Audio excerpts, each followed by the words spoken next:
Bombay high court और आज Allahabad high court. मैं इन दोनों कोर्ट्स के नाम इसलिए ले रहा हूँ कि अभी कुछ दिन पहले एक फ़ैसला मुंबई हाई कोर्ट या बॉम्बे हाई कोर्ट का आया, जिसमें जमातियों से संबंधित एक आदेश पारित किया गया। और आज की तारीख में, आज दोपहर में इलाहाबाद हाई कोर्ट से भी एक आदेश हुआ। इन दोनों आदेशों से कहीं ना कहीं बड़ी संतुष्टि मिली कि अभी ईमान बाकी है, अभी देश में लोग हैं जो देश के बारे में सोच रहे हैं। जमातियों पे जो फ़ैसला हुआ मुंबई हाई कोर्ट में, उसके सिर्फ 2 लाइनें मैं आप लोगों के बीच में रखना चाहता हूँ, बाकी आकलन आप खुद कर लेना। बॉम्बे हाई कोर्ट अपने फ़ैसले में कहता है कि सरकार अपने कारनामों को या अपनी नाकामियों को छुपाने के लिए जमातियों को बलि का बकरा बनाया गया है। जी हाँ, ये वो जमाती थे जो दिल्ली के निज़ामुद्दीन औलिया मरकज़ में थे।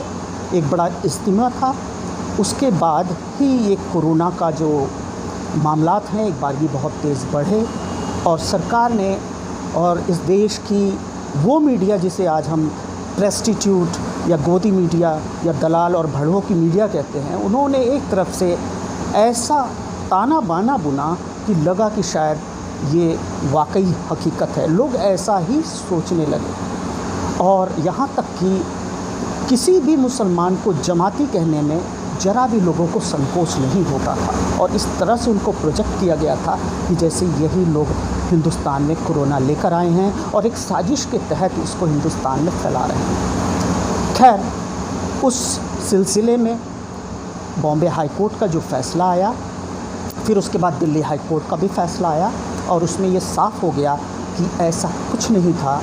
वो सिर्फ़ एक परंपरा है जमातियों की, जहाँ पे वो दुनिया के जितने मुसलमान हैं वो एक दूसरे के यहाँ आते जाते हैं, आदान प्रदान करते हैं और जो इस्लामिक स्टडीज़ हैं उसका आपस में उस पर बातें करते हैं। खैर, वो पटापेश हुआ, लेकिन उसमें बहुत सी शर्मिंदगी उठानी पड़ी। लेकिन कहते हैं ना, बेशर्म लोगों को कोई फ़र्क नहीं पड़ता। और ऐसा ही कुछ आज हमारे हाई कोर्ट इलाहाबाद में हुआ।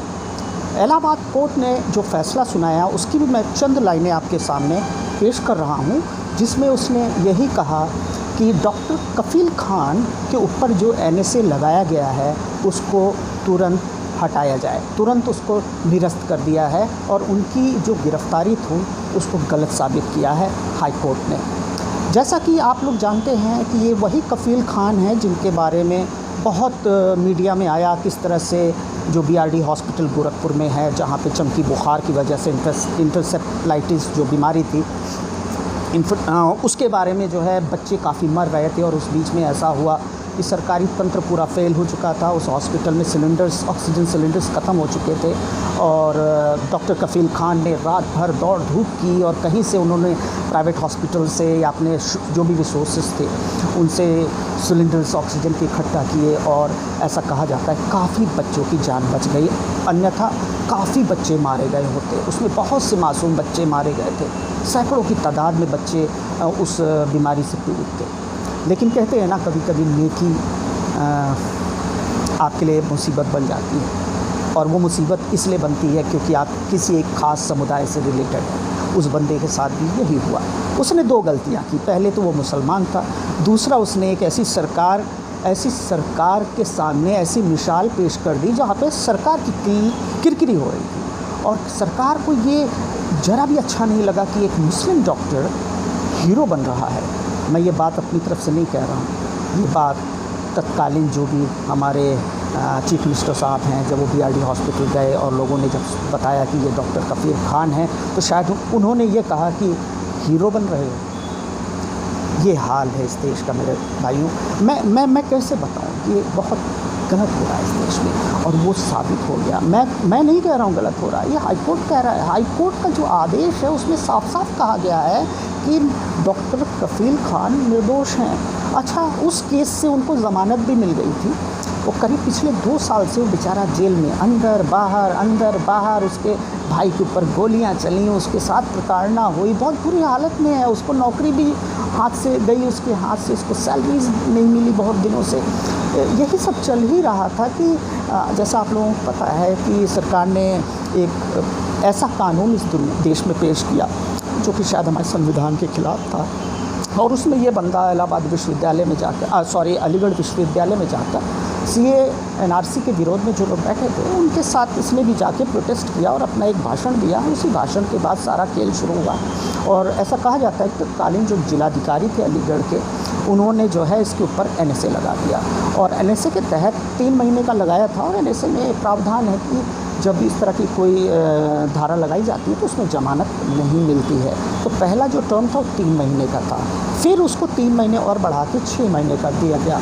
टोटल 6 महीने ये शख्स जेल में एक ऐसे अपराध के लिए था जो शायद उसने किया ही नहीं था। उसने कभी सोचा भी नहीं था कि मैं अपने देश के ख़िलाफ़ कुछ कर रहा हूँ, क्योंकि जो हाई कोर्ट ने अपना वर्डिक्ट दिया है उसमें साफ साफ लिखा हुआ है कि हमने उसके भाषण को सुना, देखा, और कहीं पर भी हमें ऐसी कोई भी आपत्तिजनक बात नहीं लगी जिससे कि देश में कोई विघटन का खतरा है या आपसी सौहार्द बिगड़ने का या कानून व्यवस्था में कोई व्यवधान पड़े, ऐसा कोई भी नहीं है। बल्कि हाई कोर्ट ने ये पाया कि उनके भाषण के जो तत्व हैं वो कहीं ना कहीं देश को एकजुट करने के लिए और एक अच्छी दिशा की तरफ उसकी बातों को लेना चाहिए था, जो कि बहुत ही हास्यास्पद है कैसे इन्होंने उन चीज़ों को कैसे कोट किया। यहाँ तक हाई कोर्ट कह रहा है कि आउट ऑफ कॉन्टेक्स्ट करके कुछ सेलेक्टिव डायलॉग्स थे जिनको डीएम साहब जो अलीगढ़ के उस वक्त थे उन्होंने कोट किया, और उसी के तहत इनके ऊपर एफआईआर किया,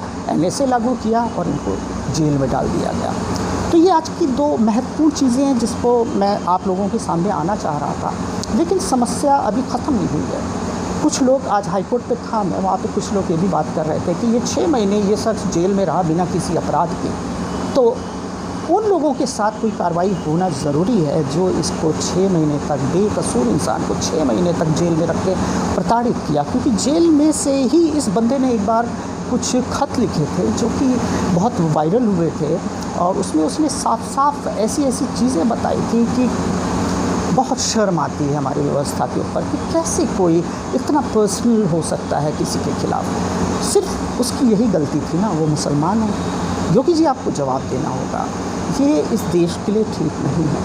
हमारा संविधान 4 स्तंभों पे टिका हुआ है, आप एक स्तंभ के सर्वेसर्वा हैं, आप विधायिका जिसे हम व्यवस्थापिका भी कहते हैं, हमारे संविधान का पहला पिलर है। दूसरा पिलर हमारा ब्यूरोक्रेसी है जिसे हम कार्यपालिका कहते हैं। तीसरा वो जिसके ऊपर आज मुझे गर्व है, उसने बहुत ही अच्छा फैसला दिया, हाई कोर्ट, न्यायपालिका की मैं बात कर रहा हूँ। चौथा हम लोग हैं जो पत्रकारिता में हैं या लोगों की समाज से जुड़ी हुई समस्याओं को लेकर आपके सामने आते हैं। तो कहीं ना कहीं अब योगी साहब को ये जवाब देना होगा, और हमारी व्यवस्थापिका और कार्यपालिका कहीं ना कहीं इसमें इनका रोल बहुत गलत है, और ये आने वाले समय में ये एक लोकतांत्रिक जो व्यवस्था है उसके लिए बहुत बड़ा खतरा है। अभी भी वक्त है दोस्तों, इसको सोचिए, समझिए, और आज आप खुश होंगे लेकिन कल ये चीज़ आपके साथ भी हो सकती है। अगर हम ऐसी चीज़ों पे आँख बंद किए रहेंगे तो कल ये आपके साथ होना ही होना है। जैसे आज आप मुस्कुरा रहे होंगे